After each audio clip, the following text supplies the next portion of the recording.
Have you ever felt that you don't quite fit in? That the lens that you see the world through is different than the majority of the people around you? That sense of alienation, if you're a highly sensitive person, is more common than you think. And here's why: we feel things much more deeply.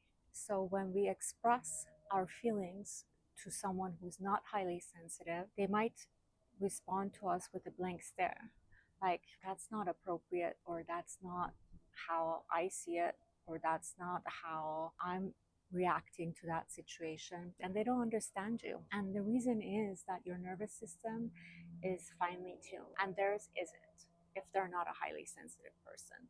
So that can feel isolating because you can see that you're different and that you're met with like kind of like what's wrong with you kind of an attitude, or maybe not that strongly, but sometimes we are. Definitely I've experienced it in my life. So that's one reason. The other thing is that our empathy can be misunderstood. You know, a lot of people see empathy as something that's weak, that some people see it as an opportunity to take advantage of you because you're so compassionate and because you're so giving and caring and empathetic, that they might see that as an opportunity to take. And you just have to have better discernment and understanding that because you're an empath, you might attract people like that. For example, you might empaths, there's a scientific research that has been done that has proven that tend to attract narcissistic people. So, but just being aware of it and being mindful of it really helps you look for those red flags. And then number three is you don't do small talk. Talking about the weather, or things that most people talk about when they first see each other, is not something that resonates with you, and you would rather just stay quiet than to ask those kinds of questions.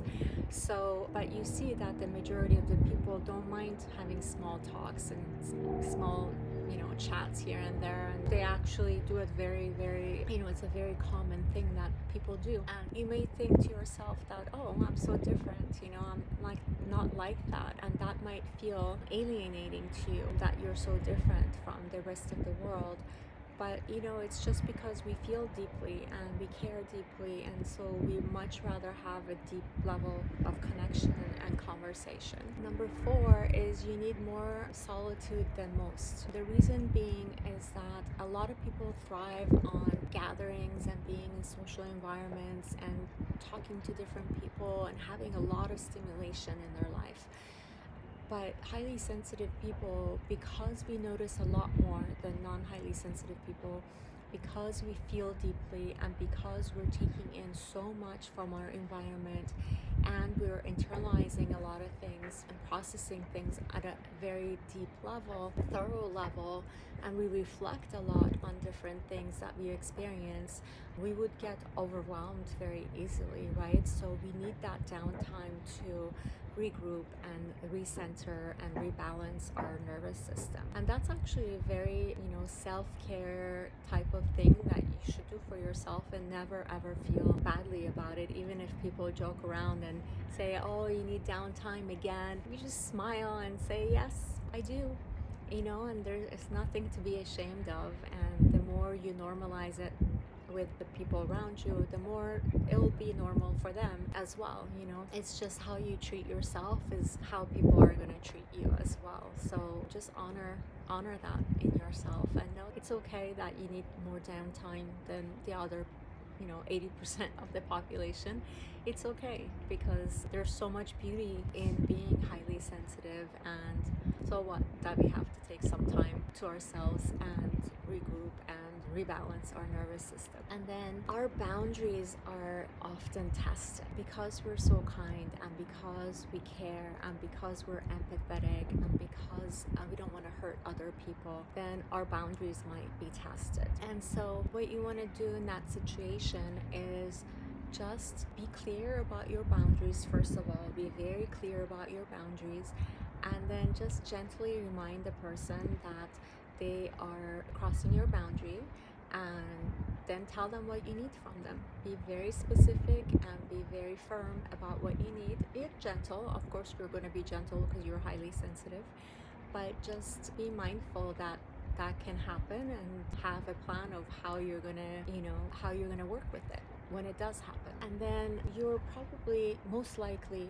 misunderstood as a child, and that's because high sensitivity is still not very well known.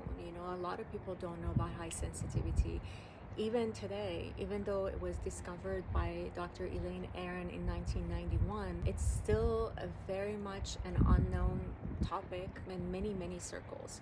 So just when we were little, probably our parents didn't know anything about high sensitivity, and therefore they didn't understand us, and so they wanted us to change, right? You would probably have heard, oh, you should toughen up, oh, you shouldn't cry so much, or oh, you're too sensitive, or oh, why can't you be like your sibling? And so those kind of messages could still be carried with us as adults, and those can be very alienating as well. So know that you're not alone, and this happens very often. It's a very common thing that happens to highly sensitive people. And also know that you have the power to change that, right? You got the message that high sensitivity is not a good thing as a child, but now you're an adult and you can change that narrative for yourself. And you should change that narrative for yourself, because there are so many things to be proud of being highly sensitive. I'm definitely proud of being a highly sensitive person, because that means I care deeply, I love deeply, I'm very conscientious, I do the right things, I don't ever intentionally harm anyone, I definitely believe in justice and doing the right thing. Those are, being accountable for my actions is a very huge value of mine.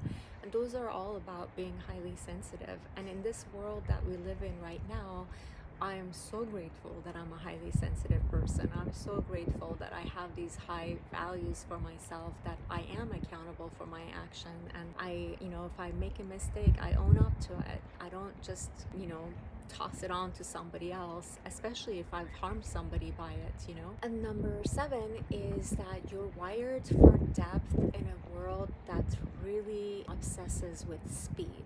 So when you need to process things, you need to take time to process things. In a world where everybody wants something to be done quickly, they want quick answers, they want quick fixes, they want everything to be done yesterday, it might feel challenging, or it might feel that you're different than others because other people may just blurt out an answer just so that they can blurt out an answer, whereas you're like, no, I need to process this information, I need to take in all the information and all the data and everything, and really reflect on it and analyze it, and then I'm able to make a decision or answer the question or whatever it is that you're working on.